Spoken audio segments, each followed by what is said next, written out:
মিয়া ভাই আপনি? হ আমি আসছিলাম সাগরের খোঁজ খবর নেওয়ার জন্য। তোমার কাছে ফোন দিছিল? আমার কাছে তো ফোন দিছিল, মানে আমি একটু ঘুমাইছিল তো, একটু ঘুমায় পড়ছিলাম এভাবে। সি, এখন ফোন তো দিছিল, কিছু দরকার? দরকার ছিল। কইছিলাম ও যদি কটা টাকা পাঠাইতো সংসারের খরচটা চলতো। টাকা পয়সা দিব না কি কইলো? আমার আমারে বলছিল যে ভাইরে কিছু টাকা দিও। আমি তো শুইছিলাম, এই জন্য আমি টাকাটা আপনি দিতে পারি নাই। এখন কি আপনার টাকা লাগবে? টাকা লাগতো। তুমি ঘুমাইছিলা না? হ্যাঁ। আসলে আমার বাড়িটা না থাকেতে তোমার অনেক কষ্ট হইতেছে না? কি বলবো, আমার যে এত পরিমাণে কষ্ট হয় আমি কাউরে তো বলতে পারি না। আচ্ছা, আমি তো তোমার ভাসুর এই বাড়িতে আছি, তোমার কষ্টের ভাগ আমার দিতে পারো না? আপনি তো আমার ভাসুর হন, লজ্জায় কিভাবে বলবো বলেন? এজন্য আমি কিছু বলতে পারি নাই। ভাসুর হইতাতে কি হয়েছে? তোমার স্বামীর ছোট বড় ভাই তো আমি। এ, তুমি লজ্জা করো না। তোমার দেখে না আমার সেই তোমার ভাবির কথা মনে পড়ে গেছে।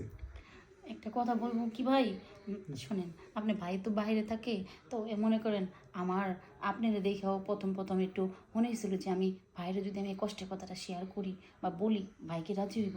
লজ্জায় বলতে পারি না। শোনো, যেহেতু তোমার মনে কষ্ট, আমার মনে অনেক কষ্ট। 4টা বছর হয়ে গেছে তোমার ভাবি গত হয়েছে। আমি না নিজেরা ধরে রাখতে পারতেছি না। যখনই তোমার মতো নারী আমি দেখি, মন জানি কেমন আনচান আনচান করে। দেখেন, আপনার মন আনচান নানচান করে, আমার মন আনচান নানচান করে। দুইজনের মন যদি এরকম করে, চলেন আমরা দুজনে এক হয়ে যাই। দেখো, তোমার এই জিনিসগুলা কেমন মনে হইতেছে যে একটা পুরুষ পাইলে সে তৃপ্তি পাইতো। হ্যাঁ, তো পাইবই, কারণ অনেক দিন তো ইউজ করা হয় না, কেউ ধরে না, খায় না, তাইলে তো সুন্দর হইবই বলেন।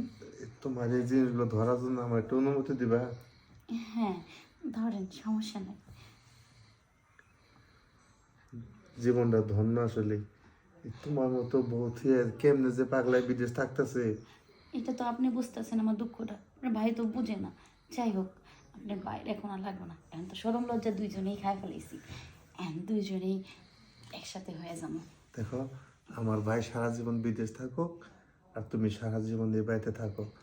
হ্যাঁ, ঠিকই কইছেন। আমাদের টাকা, একদিক থেকে টাকা আসবো। আরেকদিন আমরা দুইজনে সুখ নিব। সত্যি, তোমার মতো নারী হয় না। তোমার তোমার মতো নারী যার ঘরে আছে না, তার জীবনটা সত্যি ধন্য। আপনার ছোঁয়া আমার এত ভালো লাগতাছি, কারণ অনেক দিন পরে ছোঁয়াটা তো পাইতাছি। মনের ভিতরে এত ফিলিংস উঠতাছে, কর মতো না, মানে কথা বলতে মন চাইতাছে না। কি লাগাইতে মন চাইতেছে? হ্যাঁ, এখন মনে করেন আপনি এক কাজ করেন, অনেক দিন হয়েছে জায়গাটা তো শুকনা হয়ে গেছে, একটু ভিজান, ভিজাইলে ভালো লাগবে। হ্যাঁ, আমার কাছে বড় একটা টিউবওয়েল আছে। টিউবওয়েলটা তোমার কাছে দিব, পের পের পানি চলে আসবো। এটাই তো চাই, পানি আসুক, পানি না আসলে কি মজা আসবো? ইস, কেমন করে কথা বলে রে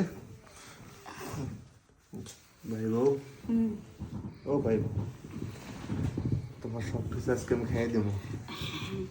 আপনি যত মন চায় খান, খাইলে তো আর ফুরাইব না।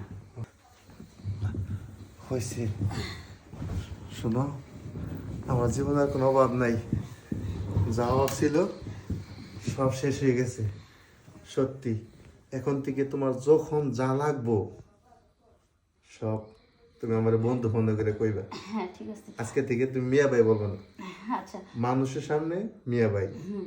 তাছাড়া আমি আপনার বন্ধু। বন্ধু। হ্যাঁ। আর শুনুন, একটা কথা বলি, এখন থেকে মনে করেন আমার আর কষ্ট দিয়েন না, প্রতিদিন এখন আইসেন, মাঠটা তো ভিজাইতে দিব, মাঠটা তো শুকনা থাকে।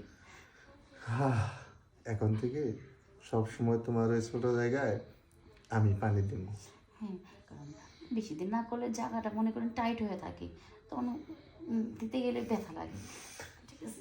আর শোনো, এখন সুন্দর করে বিরিয়ানি পাক করবা। বিরিয়ানি পাক কইরে সন্ধ্যার সময় আমরা পার্কে ঘুরতে যাব। আচ্ছা, ঠিক আছে।